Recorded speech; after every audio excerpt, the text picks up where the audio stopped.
परागं पाणौ महाशायकचारुचापं नमामि रामं रघुवंशनाथं लोकाभिरामं रणरङ्गधीरं राजीवनेत्रं रघुवंशनाथं कारुण्यरूपं करुणाकरन्तं श्रीरामचन्द्रं शरणं प्रपद्ये। वर्णानामर्थसङ्घानां रसानां छन्दसामपि मंगलानां च कर्तारो वन्दे वाणी विनायकौ। सर्वप्रथम कुछ क्षण के लिए राम नाम संकीर्तन, तत्पश्चात कथा श्रवण।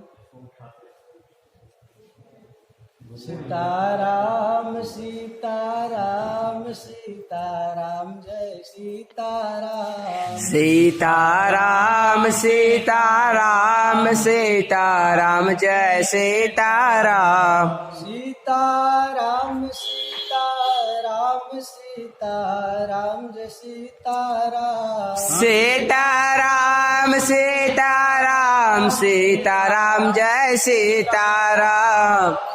सीताराम सीताराम सीताराम जय सीताराम। सीताराम सीताराम सीताराम जय सीताराम। जय श्री सीताराम नाम महाराज की जय।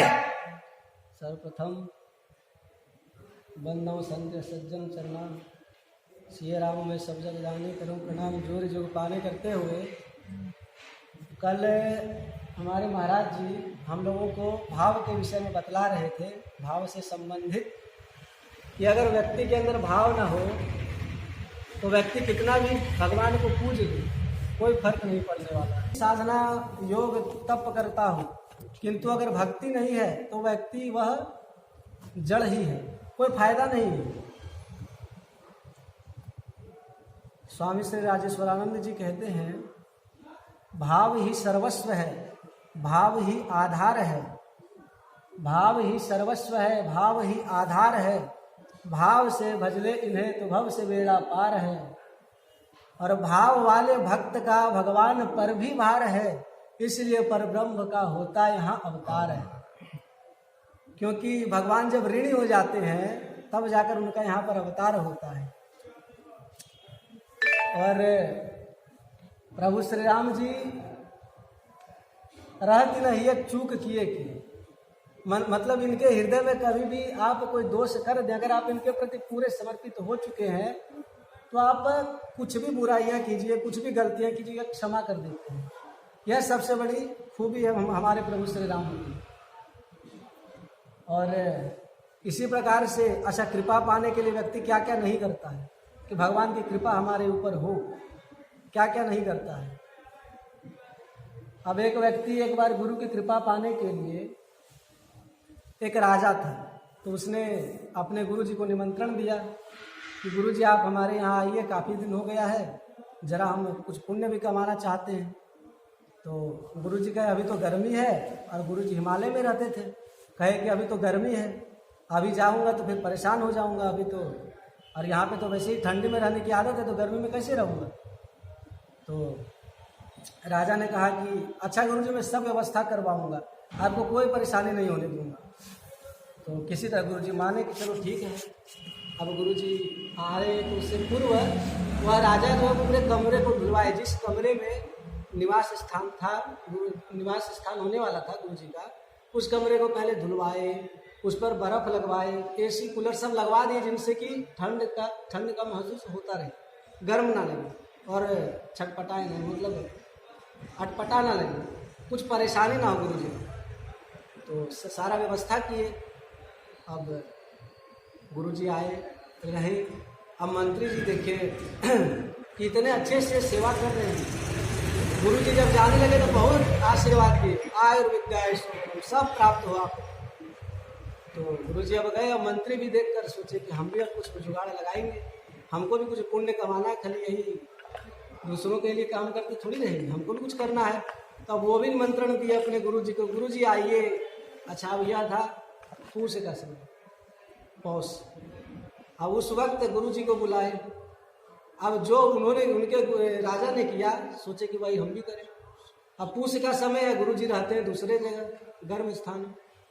अब आए तो राजा, ये मंत्री भी खूब कमरे को धुलवाए कि रहेंगे तो बढ़िया से रहे भैया।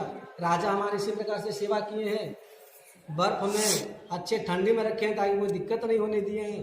तो वह भी कमरे को धुलवाए, फिर बर्फ लगवाए, एसी लगवाए, कूलर लगवाए। अब इन गुरु को, इनको रहने की आदत है नहीं, क्योंकि ये तो हिमालय में रहते नहीं, तो इनको ठंडी, एक तो ये वैसे ही ठंडी है। अब हम लोग को ही देखिए, हम लोग के सामान्य, अब हम लोग को ठंडी में रहने की आदत नहीं है। ठंडी पड़ती है तो क्या क्या नहीं करते हैं, सब ओढ़ फोड़ के सो जाते हैं। तो अब उन्हें भी ठंडी लगती है, हम लोग जैसा सामान्य हिमालय में तो रहते हैं। अब आए हैं तो देख रहे कि धुलवा रहे हैं मंत्री। सोचे कि मैं संत हूँ ना, तो पवित्रता रखना जरूरी, इसीलिए शायद धुलवा रहे हो। धुलवाए, कूलर, एसी सब बर्फ उर्फ लगवा दिए। अब इस कृपा में और गुरुजी उस कमरे में सो जाए तो गुरुजी सुबह उठेंगे कि गुरुजी को उठाना पड़ेगा। तो इसी प्रकार से व्यक्ति क्या क्या नहीं करता है। हमारे ऋषि मुनिगण भी, अत्रि जी कहते हैं राम जी से, इतने तपस्वी हैं लेकिन कहते हैं नाथ सकल साधन में हीना। बोले मैं सभी साधनों से हीन हूँ। जब जोग धर्म समूह ते नर भगति अनुपम पावै। जब जोग तपस्या सभी का परिणाम। ऋषि मुनि मांगते कि हे प्रभु श्री राम, हमें बस भक्ति आप प्रदान कर दीजिए। इसी प्रकार से सर्वभंग जी भी कहते हैं जोग यज्ञ जप तप व्रत कीना, सब कह प्रभु भगति बर दीना।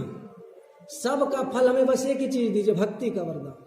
अच्छा कभी कभी महात्माओं को बड़ा अभिमान भी हो जाता है, जो थोड़े भक्ति में लीन हो जाते हैं कि हम खूब तपस्या करते हैं। एक बार इसी तरह एक महात्मा खूब तपस्या करते थे तो उनको अभिमान हो गया थोड़ा। अब भगवान सोचे, भगवान इसी प्रकार से नारद जी को भी सबक सिखाए थे। भगवान का काम है कि भगवान के जो भक्त बनते वो कभी गिरते नहीं।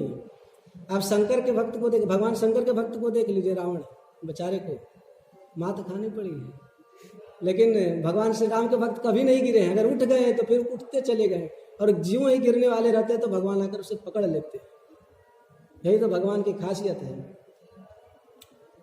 तो महात्मा जी को बड़ा अभिमान हो गया।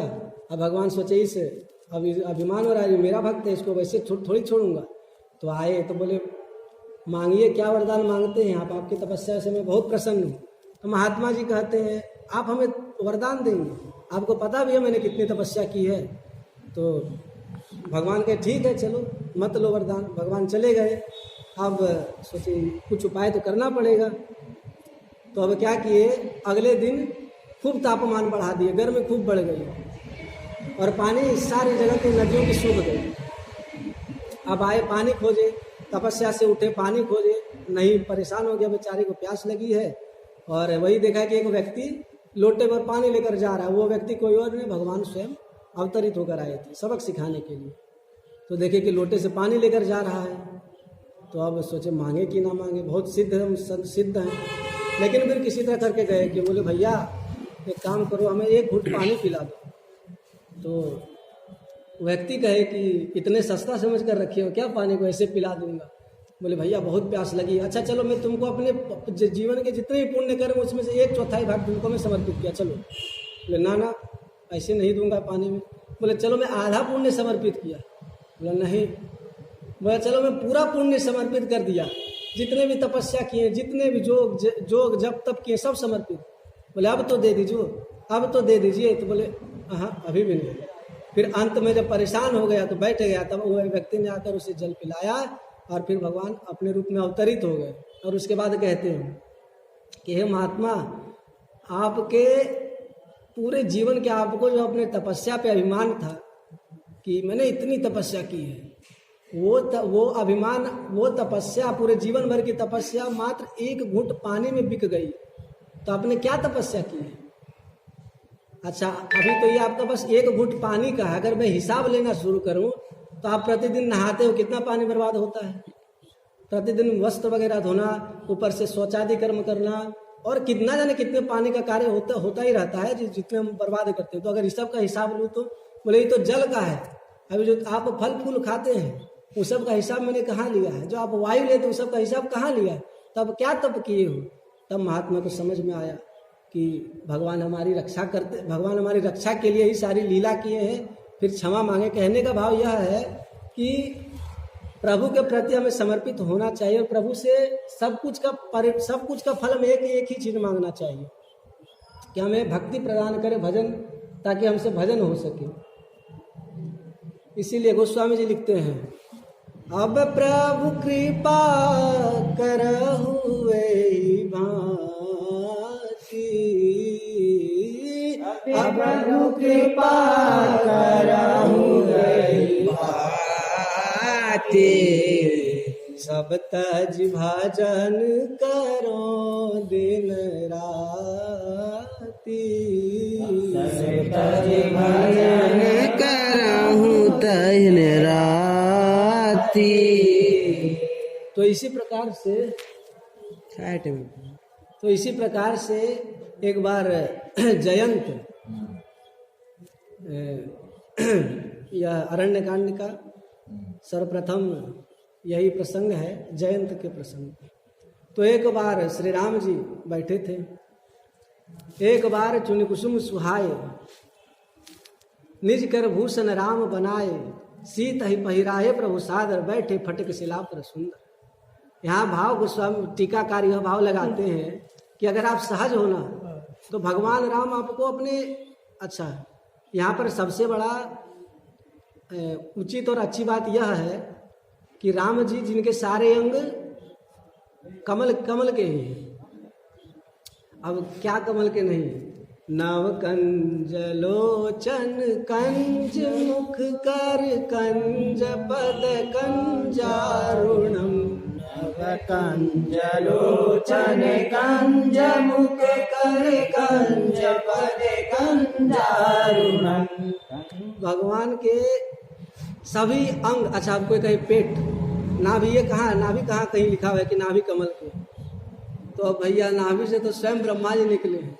अच्छा वहीं से कमल पर उत्पन्न हुआ है, वहीं से ब्रह्मा जी की उत्पत्ति हुई है। तो भगवान के सारे अंग पद कमल, तब कर कमल जोरी रघुराई, और कमला नयन, कमल नयन, कमला नयन कहाँ, कमल नयन। इसीलिए यहाँ पर एक भाव दिया जा रहा है कि अगर आप पुष्प सा सामान्य व्यवहार रखेंगे, कोमल होंगे, तो आपको तो यही कहते हैं कि सब मोह छल कपट छोड़कर